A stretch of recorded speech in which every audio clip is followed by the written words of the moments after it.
मनीषा तुपे, राष्ट्रवादी मुंबई महिला कार्याध्यक्ष, श्री सिद्धिविनायक गणपती मंदिर विश्वस्त। आज आपण या ठिकाणी किन्नीवाडी, सुभाषनगर, समर्थ गार्डनच्या समोर हे जे मुंबई महानगरपालिकेचं शौचालय आहे सार्वजनिक, या ठिकाणी आपण आलेलो आहोत। अतिशय धक्कादायक प्रकार मी विभागामध्ये फिरताना या ठिकाणी पाहिला। महानगरपालिकेचं शौचालय आहे। विभागातल्या या सगळ्या महिला भगिनी दिवसा अपरात्री शौचालयाचा वापर करत असतात।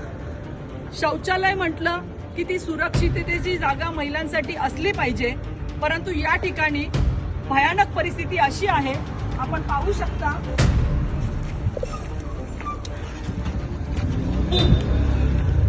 या हे बीएमसीचं शौचालय आहे। ही प्रायव्हेट प्रॉपर्टी आहे कोणाची। या ठिकाणी आपण पाहू शकता हे कपडे, हे बेड, या गाद्या, या ठिकाणी भांड्याचा संसार आहे। आतमध्ये जेवण बनवलं जात आहे, या ठिकाणी जेवण बनवलं जात आहे। आणि हा जो पडदा इथे या ठिकाणी दिसतोय, त्या पडद्याच्या आतमध्ये शौचालयाच्या खोल्या आहेत आणि महिलांना या पडद्याच्या आतमधून आपण या ठिकाणी पाहू शकता शौचालयाची अवस्था। आतमध्ये शौचालयाच्या खोल्या आहेत।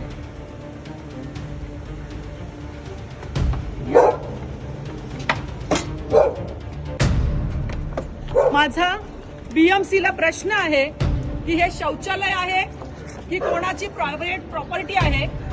आपण मला सांगा की या अशा अवस्थेमध्ये विभागातल्या महिला भगिनी असतील, लहान मुली असतील, यांच्यासाठी हे सुरक्षित आहे का?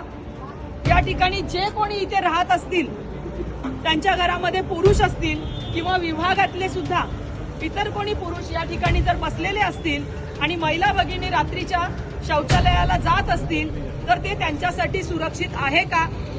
जर या ठिकाणी कोणाच्या बाबतीमध्ये काही वाईट घटना घडली तर या घटनेला बीएमसी सर्वतोपरी जबाबदार असणार आहे।